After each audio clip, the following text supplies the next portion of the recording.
What is up, Packers fans? Happy Victory Monday. Welcome into an all-new episode of the Pack-A-Day Podcast. I'm your host, Andy Herman. You can follow me on Twitter at Andy Herman NFL. You can find the podcast at Pack-A-Day Podcast. Thank you for joining me on this Victory Monday. The Packers pick up a 23-6 win over the Minnesota Vikings, moving them to 2-0 in the division, which is noteworthy considering how they ended in 2024 against the division.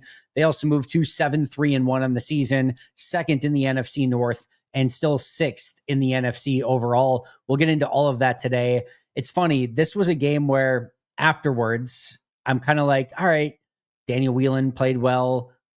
Emmanuel Wilson played well. Micah Parsons. There's a couple storylines there. I'm like, there's not a ton of I think I have more notes for this one than I have in a while. So we have a lot to dig into in this 23-6 win over the Minnesota Vikings. Before we get there, shout out to our brand new Pack-A-Day Podcast YouTube member, Benjamin Sargent, who is a All-Pro member. Benjamin, appreciate that a ton. If you haven't checked out memberships yet, do it. Get after it. It's a perfect time to do so. We still have a lot of season left. Extra episodes every single week. So do not miss that. Of course, you get the members only Q&A as well.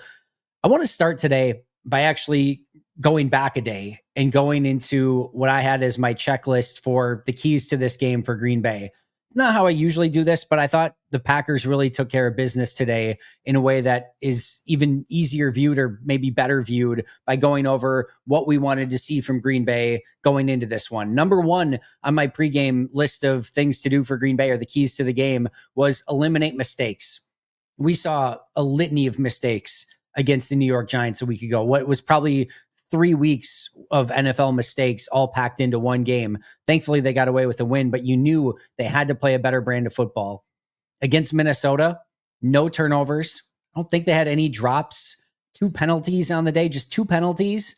It was such a better performance overall where the Packers didn't beat themselves. And when they didn't beat themselves, they easily win by 3 scores. I thought that was a really impressive aspect of this game, but they completely eliminated those self-inflicted wounds and those mistakes. Number 2, I said, just keep JJ McCarthy being JJ McCarthy. Well, they hit that one out of the park. 12 of 19, 87 yards, 0 touchdowns, 2 interceptions, 5 sacks. We'll talk about McCarthy more, but he was brutal. He has been brutal, and they were able to keep him in that funk that he's been in so far, really, since taking over as the starter for the Minnesota Vikings. Number 3, frustrate Justin Jefferson. Jefferson went 4 for 48, no touchdowns on 6 targets. That's a frustrating day for Justin Jefferson. Number 4, take away the easy stuff, at least early on. I thought they did a good job of that overall. They didn't let McCarthy, kind of dink and dunk and just live in easy land. They made him, uncomfortable. They came after him. I thought, came up on the wide receivers against Minnesota a little bit more, and they were not just letting Minnesota have the easy stuff to kind of, drive down the field and have these elongated drives, at least not throughout the entirety of the game. So I thought they did a good job of that. Number 5, be more aggressive defensively on first down. I thought they were, especially there were some run blitzes in this game. It didn't always work, but I did think that Jeff Hafley was a little bit more aggressive on those early downs. Number 6, get off the field on 3rd and 4th down. Well, the Vikings were 2 of 9 on 3rd down, 0 for 1 on 4th down. That's a hell of a performance defensively on getting off the field when you need to get off the field. The Vikings could sustain no drives whatsoever. Number 7, attack their secondary and linebackers. They didn't really need to. The defense dominated. They ran the football. They didn't really have to attack, although I did think they were able to get some of those completions when need be. But for the most part, they didn't have to attack the secondary and linebackers all that much. Number 8, I said the defensive tackles had to step up. I thought Warren Brinson really did in this game. I need to go back. Wyatt had 2 sacks as well. I need to go back and watch Wooden a little bit closer in some of the defensive tackles in the run game. But overall, I thought we saw overall the defensive tackles step up in this one. Number 9, make your damn kicks. McManus was perfect in this one. Number 10, don't keep it close late. Packers were up 17 to end this one. They did a good job of that. Number 11, use Chris Brooks on 3rd downs. Check. And then number 12, really the only one that didn't come to fruition in any way, shape, or form was, I said, make this game about Jordan Love versus JJ McCarthy. You didn't really need to make it about Jordan Love. They made it about JJ McCarthy as much as they could. And again, he was really poor in this game again. And that's going to be a huge problem for Minnesota moving forward. But they did ultimately make it so that JJ McCarthy had to beat them and he couldn't. And that was just a winning formula in and of itself for Green Bay. So overall, what we really wanted to see from this team going into the game, kind of the keys for Green Bay, they checked almost every single one of them. And they came away again with that 23-6 win over the Vikings. My key takeaways in this one, number one, JJ McCarthy is really, really, really bad. We talked about going into this year of how the JJ McCarthy, Caleb Williams experience is going to shape the NFC North and the NFC to a real extent, not just now, but potentially for the foreseeable future. I'm not saying that JJ McCarthy at some point can't make an improvement or be a good quarterback, but right now he's really, really bad. And that's going to alter the Minnesota Vikings both now and in the future. They're basically losing right now because they don't have a quarterback. They've got a pretty solid team overall outside of him, but they just don't have a quarterback. For Chicago, that's a different story. Caleb Williams is playing better and they're on top of the NFC North. I think we'll get there eventually in the next couple of weeks when Green Bay's got 2 opportunities in a 3-week period of time, but we're about to find out a lot about Chicago. This week they go against the Eagles. They've got Green Bay in their 2 of the 3 games after that. We're about to learn a ton about the Chicago Bears, but they picked up a win again today. And again, we'll see where Caleb Williams and that Bears team end at the end of the year, but certainly trending much better than the Minnesota Vikings are. This was a stat that was put out per True Media. JJ McCarthy is 851 out of 852 quarterbacks in EPA per dropback among qualified passers since 2000.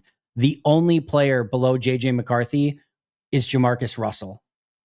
We are talking about a potential all-time bust here for Minnesota. They're going to have to do something different. I talked about it with Justice, and I went gleefully into detail on this the other day, where I said by the end of the year, Max Brosmer is going to get a start. I told you guys going into this game, when people were wondering why is Green Bay a 6.5 point favorite, I'm like, watch JJ McCarthy. It's rough. It was maybe I don't even know if this is, I think it was his worst game yet, which is saying something because he's had some bad games already. This was a great performance by the Packers defense, but key takeaway number one, JJ McCarthy's really, really bad, and the Vikings are in real trouble because of it. Number two, I thought the Packers, and this kind of went a little bit under the radar, I thought today, the Packers really showed off their depth in this game. At running back, Emmanuel Wilson steps up in the absence of Josh Jacobs. At wide receiver, I know they still have Dobbs and Watson, right? But you're without Wicks, but you're without Matthew Golden, and you're without Jayden Reed, and you still have 3 good wide receivers to put out there. I thought that was really important in this one. You're down Tucker Kraft. They rotated through the other 3 tight ends. You're out Elton Jenkins. They still have an offensive line that can go out there and play cohesive football. Defensive line, Carl Brooks barely played. LVN barely played. You're a little bit beat up there too. Green Bay was able to survive it. You're without Quay Walker. Isaiah McDuffie stepped in. You're without Keyshawn Nixon and Nate Hobbs. Kamal Haddon stepped up. I just thought all throughout the roster, you're not out there with your full deck of cards like you would like to be. And Green Bay played the hand that they were dealt still. And I thought they did a really nice job, especially some of those players like a Warren Brinson, like an Isaiah McDuffie, an Emmanuel Wilson, a Kamal Haddon stepped up in a significant way and really made it so that Green Bay was able to win despite missing some key pieces. Number 3, we'll talk about this in greater detail, but I thought the defense was phenomenal. They were fantastic. Yes, JJ McCarthy sucks, but you still limited them to 6 points, 2 turnovers on defense, also a turnover on downs. And even the field goals that you allowed were 50 plus yarders, right? So I thought the defense was tremendous in this one. Number 4, we talked about, they eliminated the mistakes really in all phases. And number 5, Daniel Whalen is really, really good. He was fantastic. That punt that he had, and then Zane Anderson pushing the player, the punt returner into the ball, the play of the game. And I thought overall, Daniel Whalen just crushed the heck out of the ball. I forget who brought it up the other day. It was I think somebody in a live chat that said, hey, this is usually the time right around like mid to end of November where like Daniel Whalen starts to hit like a little bit of like a roadblock and the weather changes and we start seeing that punting go downhill. There's been no signs of that these past couple weeks with Whalen. He looks phenomenal. I thought he was really important in this game as well. Let's get to our Luigi's Pizza player of the game. This was an interesting conversation too. I went through a lot. Emmanuel Wilson, I thought about. He had over 100 yards rushing, filling in for Josh Jacobs, but Didn't quite hit 4 yards per carry, was still under that, and did technically have a fumble as well. If it ends up getting reviewed, maybe there was a whistle, or maybe they would have deemed that his forward progress was stopped. But he technically did have a fumble in this one. It was late. The Packers recovered it. So I didn't quite get to Emmanuel Wilson on this one. I thought about giving it to JJ McCarthy, if I'm being honest, for just being so damn bad. And I could have gone with that. I thought about giving it to Daniel Whalen. I thought that would have been worthy, but I don't think he won Green Bay the game. I ended up settling. I don't know if I'm going to say settling, but I ended up with Micah Parsons as my Luigi's Pizza player of the game. I thought he was outstanding. The 2 sacks, I thought he helped, force the Devontae Wyatt one, the first Devontae Wyatt sack. And then, on that play, he ran right through the center. He had a great play setting the edge, which led to a tackle for loss. And there are plays where you're going to see, again, he shows up in some of these plays where he's triple teamed on certain plays. Like it's just a constant impact. And he played all but 4 snaps on defense per Justice Mosqueda in his tracking. He was unbelievable. Once again, already at 10 sacks, I believe, on the season, and adding 2 more today. Another epic performance, I think, worthy of being the Luigi's Pizza player of the game. Now, I get to tell you about the Big Daddy Mega Meaty Pizza. We've got Wisconsin mozzarella, spicy Italian sausage, classic Italian sausage, sliced pepperonis, diced pepperonis. Yes, those are 2 different things. And, of course, their robust tomato sauce. This is a 12-inch, thick, crunchy, pub-style pizza loaded with toppings and even loaded with more flavor. This thing is mega meaty. It lives up to its name. Again, 2 different types of sausages, both the pepperoni on top and then the diced pepperoni underneath everything. If you're looking for protein, or if you're looking for something to fill you up, the Big Daddy Mega Meaty is going to do it for you. Check it out wherever you get your favorite frozen pizzas. You can check them out at luigispizza.com. You can find their closest location to you there, and also follow them on social media at Luigi's Pizza. Let's also get to our Habeshaps Hero tier injury report for this game. Keyshawn Nixon left with a stinger, did not return to the game. Matt LaFleur did say in his post-game press conference that they consider him more day-to-day and would not rule him out for Detroit at this point in time. LVN, I couldn't tell if he got a little bit more banged up in this game or not. Didn't look fully healthy. He was active, obviously, but played under 10 snaps in this game. So we'll have to kind of monitor that throughout the course of the week and see if he can ramp up a little bit more for Detroit. Same thing with Carl Brooks. He only played 3 snaps in this one. He was coming off the injury, so active, but they really did not play him much at all in that game. Jordan Love, he's got what was reported as now a separated shoulder, an AC joint sprain in that left shoulder. It was reported by Ian Rappaport, Tom Pelissero, that if he had it on his right shoulder, he would not have been able to play. Thankfully, it was his left shoulder, so that's huge, but that's going to give him some pain. And I did think you saw, overall, Jordan struggle a little bit more. At least I shouldn't say that. Just be a little bit more uncomfortable in this game, right? So we're, again, going to have to kind of keep an eye on that to see how he's performing this week against Detroit. Hopefully he's pretty, I don't think he's going to be 100% with a, left separated shoulder or whatever, but we'll see if he can get into a little bit better rhythm. And again, it looked like he was in a little bit of discomfort throughout the course of that game. So certainly, definitely something to keep an eye on. Josh Jacobs, Nate Hobbs, Quay Walker, Matthew Golden all did not play in that game due to injury. So their injuries will be worth monitoring this week on the very short week as we get ready for Packers-Lions on Thursday football as well. Now, if you need a personal injury attorney, give my friends at Habish a call. They are real, committed, friendly, local, and yes, they love the Green Bay Packers as well. They've made Pack-A-Day part of the Habish family, so do me a favor and make Habish your first call when you need a personal injury attorney. Their number is 800-242-2874 or 800-2HABISH. Of course, you can also visit their website at habish.com. Habish Hero tier, national reputation, hometown service. All right, offensively in this game, this was the drive summary for the offense.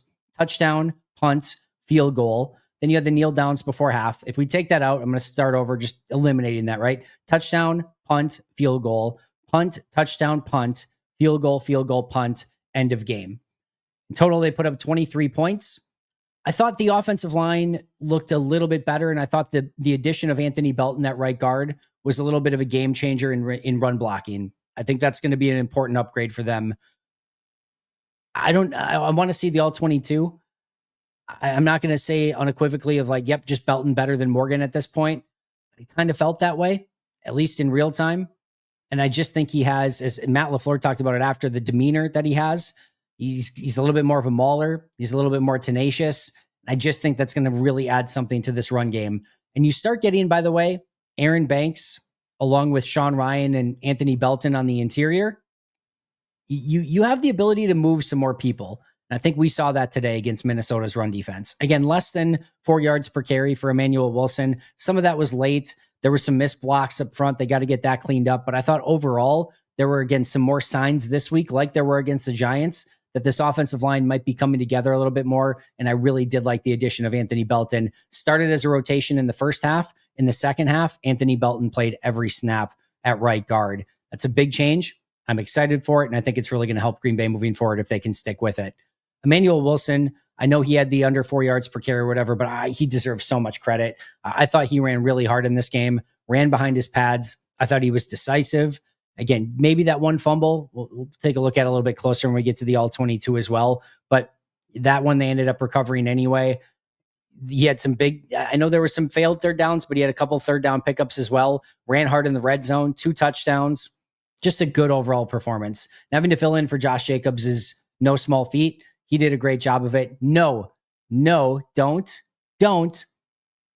Emmanuel Wilson is not better than Josh Jacobs, but he played a fantastic game. I do think he has a little bit of a different juice to him, maybe. That's just a little bit of a change of pace, not a ton. But I do think, especially this week, if Jacobs is back, Wilson showed that he's capable of, carrying the load when he needs to, and maybe just being a little bit of a change of pace from Josh Jacobs, especially as Jacobs tries to recover from the injury that he's currently going through. Jordan Love, not the greatest Jordan Love performance ever. I thought he had a couple throws that he missed, including one for a potential first down to Dontavian Wicks. His box score on the day was 14 of 21, 139 yards, 6.6 yard average, no touchdowns, no picks, took 1 sack for 4-yard loss, 76.1 QBR, and an 85.2 passer rating. He didn't have to do a ton. And I did ask him after the game as well of like, hey, when you see your defense is completely balling out and you've got a lead, is there a part of you that is trying to be extra cautious because you know that that's the only way that the offense or that the opposing team's going to get back in the game? And he said, yeah. He said something that they are cognizant of and making sure that there are no mistakes in that situation. And then, Will D followed up with them, kind of after the question I asked and had a similar question of like, is that a conversation you have on the sidelines? He said, yeah, we absolutely talk about it on the sidelines. So you could tell they were being conservative and being very cautious. The defense was playing amazing. They didn't want to make any mistakes. Jordan didn't. He kept the ball clean. And I didn't think he really had any turnover-worthy plays. There were a couple that were maybe borderline on close, but he also came up with some big throws as well. That third down play to Dontavian Wicks over the middle. There were a couple out throws to Christian Watson that had to be on time. And I thought when he had to come up with something, he did, but he just didn't have to do a ton of heavy lifting in this game. I did like those quick throws to Christian Watson. I thought that was we talked about that with Justice Mosqueda of like adding that against the Giants. They did. They kept it going this week against Minnesota. I think that's going to be an important throw for Jordan in this offense moving forward.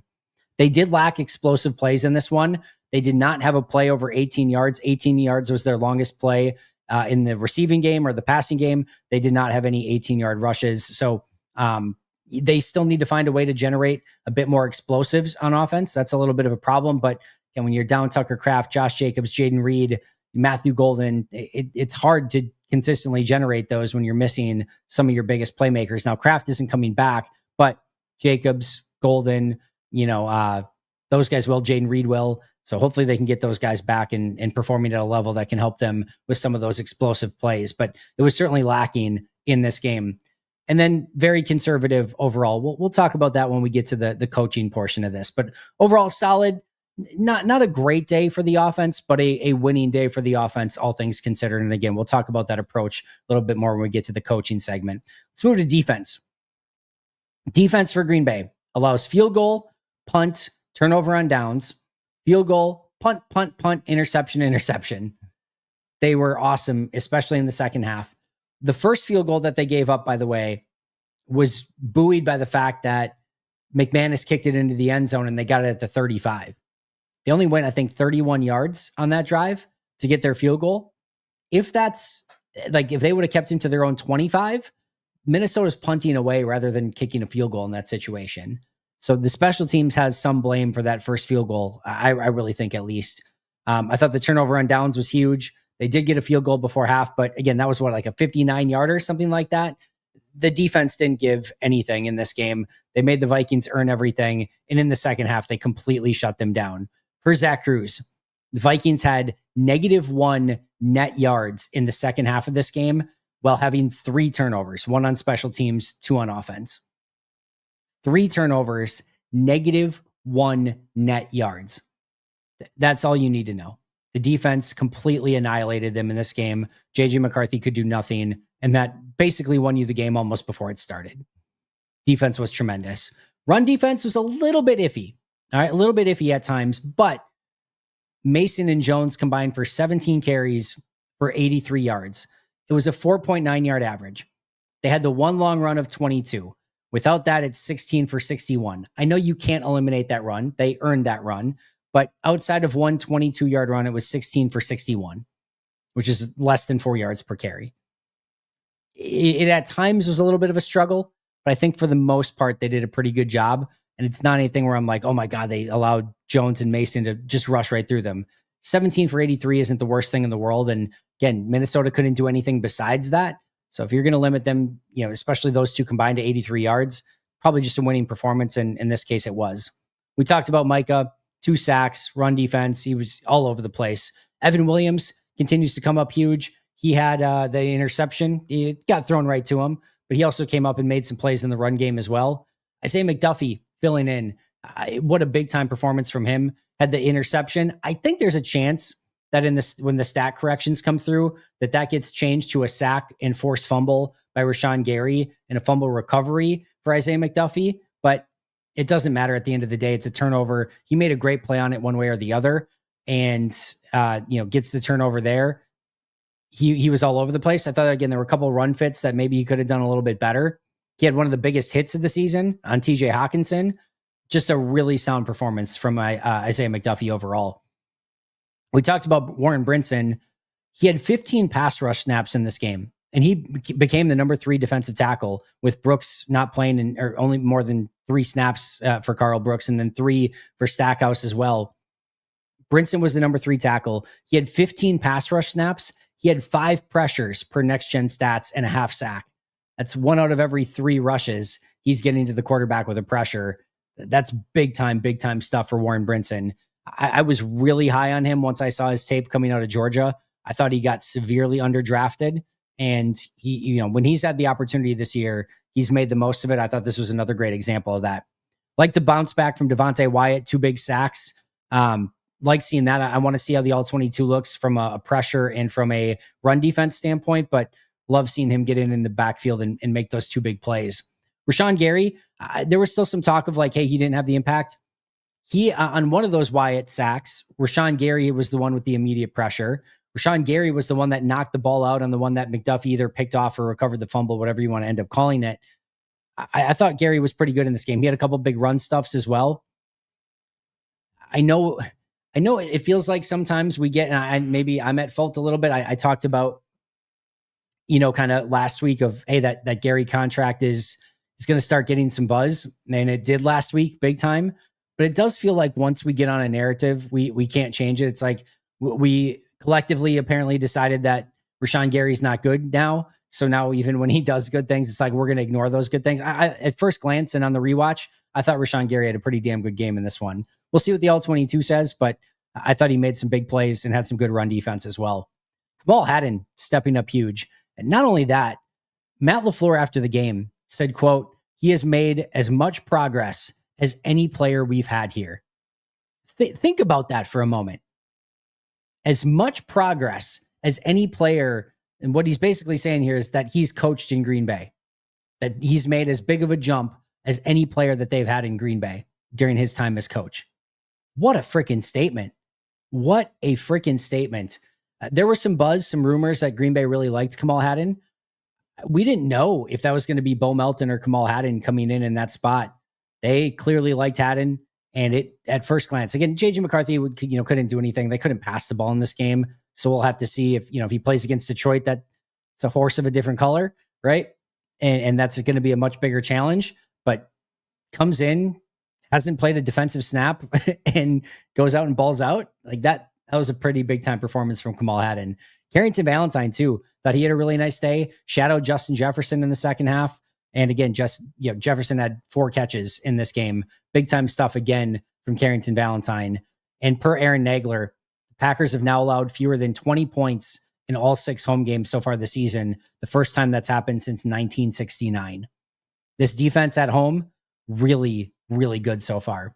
Hey, friends, you know what time it is. It's time to get our sleeper picks in for Monday Night Football. We're going to start with the running backs in this game. Rico Dowdle, more than 17.5 receiving yards, and Christian McCaffrey, more than 42.5 receiving yards. I expect a lot of checkdowns in this game. Screen passes, expect them to flourish. Also, Jalen Coker, he's due for that big explosive play, more than 27.5 receiving yards for him. The best part is that you can go to Sleeper right now and get a 100% match up to $100 by utilizing code PACKADAY. Yes, a 100% match up to $100 by utilizing code PACKADAY. Terms and conditions apply. See Sleeper for details. They're available in over 25 states nationwide. So what are you waiting for? Get your sleeper picks in right now. As far as special teams go, they had a couple minor things to kick off to begin the game, which again, I thought set Minnesota up for a potential field goal. And then the Dobbs punt return where they're kicking from their own end zone and he catches the ball. And all he has to do is run forward and he's going to get it into Minnesota territory. And instead he pauses and then decides to run horizontally. It's just go forward. And it's just insane to me that we've gotten to the point from a punt return standpoint where the only thing that they clearly care about is just somebody back there who can catch the ball. And so Romeo's the guy. He's not a punt returner. He's just not a punt returner. They don't have a punt returner on the roster. It still blows my mind that that's the case. But outside of those 2 plays, I was trying to go somewhere good here. Dobbs did have a good punt return as well. He did have one good punt return. They made all their kicks. Zane Anderson made the play of the day, rushing the punt returner into the football and then recovering it on his own. That was a huge play. It was 10-6 Packers at halftime. They get the ball to start the second half. They punt the ball away. Minnesota's going to get the ball with the opportunity to go and take the lead with a touchdown. Based on what we saw all day, I'm not super confident they'd be able to do it, but they're able to stay multiple in that situation. They can still just run the football. And instead, you get the punt that, Zane Anderson knocks the returner into, recovers it. And because of that, Green Bay goes up 17-6. And now it's McCarthy throw fest, and he throws 2 picks after that point. That was the biggest play in the game. Huge stuff for Zane Anderson. Waylon, we talked about, was fantastic. And then I thought there was really good coverage on the kick returns as well. This was one of the better special teams games that we've seen in some time. A couple of small things again to clean up, but overall, this was, I thought, one of Rich Bisaccia's group's best efforts. Certainly this season, but maybe even in his tenure in Green Bay so far. Some miscellaneous notes. Inactives for the day were Josh Jacobs, Nate Hobbs, Quay Walker, Matthew Golden, all injured. And then healthy scratches, Lucas Haversick, Jamon Johnson, and Donovan Jennings. I don't quite get the Jamin Johnson call up if they were going to just deactivate him. The only thing that I can think of is that if LVN was not going to be able to go, like as a last minute thing, now they've got an extra player to play on special teams and an extra defensive player. That's about the only thing I can think of. But I'm not sure why they activated him, paid him extra money. That does count against the salary cap. It's not much. It's not a big deal. But just to not actually play him, that was an interesting decision. We got a lot of 6 offensive line looks in this game. I'm excited to watch that on the All-22. I thought that was a pretty effective route for them again. 0 snaps for Pierre Strong, the other player that they called up from the practice squad. He did not have a single snap on offense or on special teams. Musgrave was once again the 3rd snapped tight end in this game per Justice Mosqueda. He had Fitzpatrick at 40 snaps, Wiley at 26, and Musgrave at 24. Josh Wiley out-snapped Luke Musgrave for the 2nd consecutive week, as did John Fitzpatrick. As we talked about, Carl Brooks only had 3 snaps in this game, as did Nasir Stackhouse, but Warren Brinson, 21 snaps in this game, so a huge upgrade for him. Also, I just wanted to quickly talk about the Devontae Wyatt sacks in this game. I saw a couple people say both of those plays, or at least maybe one of the 2, should have been safeties. Both of those were called correctly. The one where Wyatt throws him into the end zone, the start of the throw, the start of the sack takes place out of the end zone. So that's where the play is dead right there. Once the sack is, he's thrown backwards, you don't unfortunately get credit for the loss of yards there. It's where the sack began. So no safety there. And then on the other one, same thing. When that sack started, there was enough of the ball outside of the end zone, not a safety. The way I viewed it, and I thought it was correctly officiated, no safeties on either of those plays. All right, let's talk about coaching really quick. Matt was extremely conservative in this game, especially in the second half. Extremely conservative. He admitted as much, said they took the air out of the ball, and said it with a smile on his face, and also said, yeah, I've never called the same running play as many times as I called in one game as we did in that one. Guys, I know I'm a non-self-proclaimed Matt LaFleur apologist / defender. They have a quarterback that can't score points, that can't do anything offensively, meaning the Minnesota Vikings.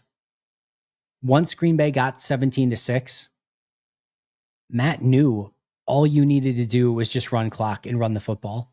They honestly, dead serious. 17-6 lead. If every time they got the ball, they just put Whalen in on first down and punted the ball away, Minnesota was not going to win that game. That's how bad it was. So what you're trying to do is just bleed the clock as best as possible. And running the football is the best way to do that. And I'll add on top of that, Jordan Love is banged up. He's got a bad shoulder. Emmanuel Wilson was running well. He really was. You've got a lot of weapons that are out. Jaden Reed, Tucker Kraft, Matthew Golden, Josh Jacobs. So you're limiting some of your opportunities just because some of your weapons are out. You've got a lead in the game. The one thing you want to avoid is a crazy turnover, or interception, or anything like that. If there was ever a game to get conservative and just say, guys, we don't have to do anything here, it was this one. That's not even to mention that you've got a game coming up on Thursday. Just bleed that clock. Just bleed the clock. They have an offense that can't do anything. We don't need to do anything. The onus is not on us to score any more points. It's over. It's done. It's the game is in the bag as long as you don't make big mistakes. I understand that it was very vanilla. I understand, I do not care. Not in this one. That was the right approach. And I said this on the live post-game show. Coaches do not care about how much they won by. They just want the win. And could they have maybe gone for more points at some? Sure, they could have. I also thought some of the third down situations were a unique circumstance. Matt kind of talked about this. There was one play where clearly it was a canned, call to a run. And on that play, they didn't block it up right. And the linebacker, Eric Wilson, came right through and made a stop. And there's another play where Matt calls a third down run. And the plan is to go for it on fourth down. But the third down run, because of bad blocking, makes it so that they lose yardage and he takes the field goal. And then there's a 3rd and 1 where I think it was their 3rd and 1 or 3rd and short, where it looks like there was maybe going to be a challenge. So they went hurry up and handed it off, and Minnesota was kind of all over it. So I thought there maybe could have been a little bit better third down calls. But outside of that, the approach that they took based on who they were playing was the right approach. I have no issues. Now, other games you can talk about and say, hey, he took his foot off the gas. Absolutely.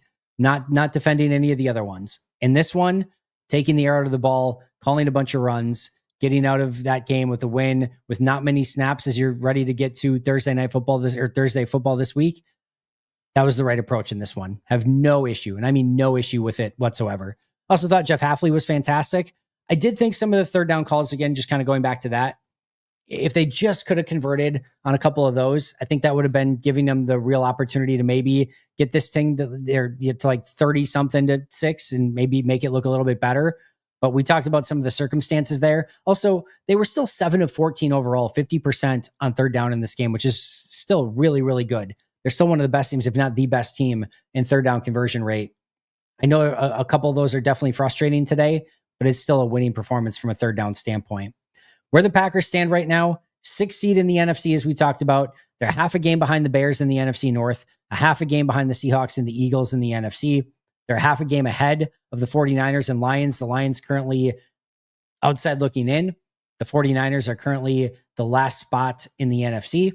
Those are all going to be teams to kind of keep an eye on.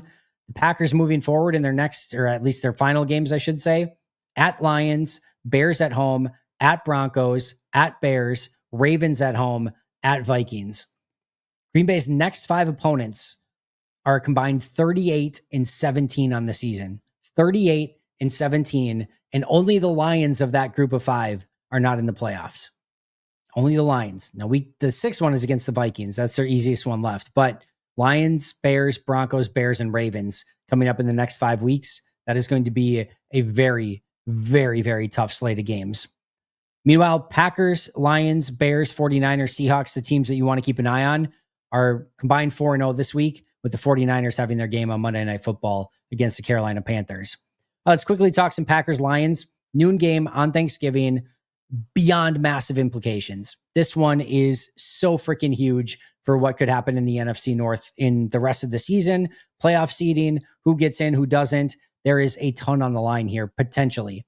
Lions open as 3-point favorites. The Lions are 2-2 in their last 4 games, 3-3 in their last 6, and they've gone loss, win, loss, win, loss, win. So that would mean this one, by pure pattern recognition, should be a loss, and Green Bay should pick up the win against Detroit. Those recent games, loss at Kansas City, win versus Tampa, loss versus Minnesota, win at Washington, loss against the Eagles, overtime win against the New York Giants. The big thing here, as I talked about, Green Bay, 65 snaps on offense, but 40 plus times running the football. They were the ones dictating. That's huge. And played only 44 snaps on defense. If you want to get into a Thursday game, trying to recover really quick, well, not playing many snaps is a great way to do that. Green Bay did that. Meanwhile, the Lions just defensively played 77 snaps, 33 more snaps defensively than Green Bay played, and they gave up 517 yards.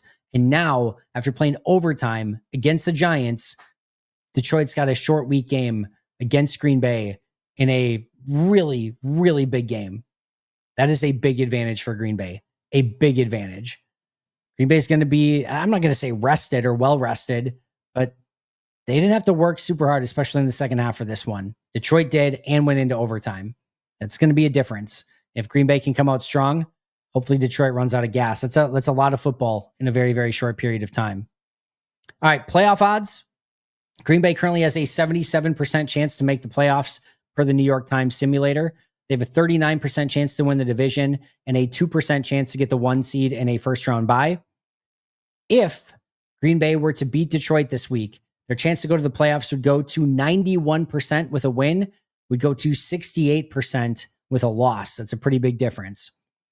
If they won this game, they would go up to a 66% chance to win the division, a 2/3 chance to win the division. They would go down to a 24% chance, a 1 out of 4 chance with a loss. Big difference this week, depending on this game. With a win, they would go to a 6% chance to get the 1 seed. With a loss, they would go down to less than 1% chance to get the 1 seed. Some final thoughts here. I thought this was a really good, really sound victory. No need to nitpick here. Green Bay did what they needed to do on offense to get out of there with a win. The defense was fantastic. The special teams had one of their best performances. I would say A- to B+ overall performance from the Packers, and always great to pick up a win against the Minnesota Vikings. Elsewhere, Packers defense had won this game from the word go. Simple as that. I don't know what Minnesota would have needed to do to put up more point production, but it probably didn't involve JJ McCarthy. I'll just put it that way. Now it's time to get ready for Detroit. Should be a really fun game. Cannot wait for this one. Just a real quick look around the rest of the NFL. Colts had a chance to kill the Chiefs. They didn't. We'll see if that haunts the rest of the NFL. But Chiefs stay alive with a last-second win in overtime against the Indianapolis Colts. Cowboys stay alive against the Eagles after the Eagles were up 21-0. Rams absolutely demolished the Buccaneers. Bears beat the Steelers in a close game. Not ideal for Green Bay. Lions beat the Giants in overtime. Not ideal for Green Bay. Panthers. We want the Panthers to beat the 49ers on Monday Night Football. Per the New York Times simulator, Green Bay's playoff odds go to 80% with a Panthers win, 75% with a 49ers win. So a slight difference there. Not a ton, but it's an extra 5% if they were to, if the Panthers were to win that game. Quick look ahead to week 13. Packers at Lions, a huge, huge game. And then on Friday, you've got Bears at Eagles, the 2 games of the week. Those are going to have massive implications in the NFC North and in the NFC overall. We also have Chiefs at Cowboys, which kind of feels like an elimination game. Rams at Panthers and Bills at Steelers. Should be a very fun week of football. Pack-A-Day Live coming up with Mike Wall, noon Central Time on Monday. Members Q&A will be on Tuesday, likely around 7 p.m. Happy hour, I'm leaning towards Wednesday right now. It could be Friday as well. I'll keep you guys posted through the rest of this week. Keep an eye on the YouTube channel, on the message board, as well as on social media as well for updates on that. Shout out to our All-Pro and Hall of Fame members, PJ Wynn, John Wild, Brandon Paletta, Boom Handle, Donald Lee, Lori Lord, Baby QB, David McCluskey, Donald Decker, Alex Wong, Peter Rataka, Jay Zimmerman, B. Brown, Puerto Rican Packer, Dan Gesford, SoCal Pack, Chris Rager, Izzy Roberts, Ian Ewing, Carlo Delgado, Willie Winkle-Stinkle, the Gable Storm Pack Attack Cast, Chris Weish, Craig, John D. Metropolis, Hayden Radomski, Devin Lane, Gons USA, Alexander Newell, Dan Miller, Bill Reinhart, Richard Morales, Les Nino, Beast Bumblebee, and Benjamin Sargent. Enjoyed this game for Green Bay. I hope you guys did as well. A 17-point victory. Nothing to ever take for granted in the NFL, especially the way things are going right now. Thought this was an awesome performance, especially by the defense. Now it's time to get ready for Detroit. We'll see you guys all week right here on the Pack-A-Day podcast. I'll see you guys soon, but until next time, and as always, go Pack Go.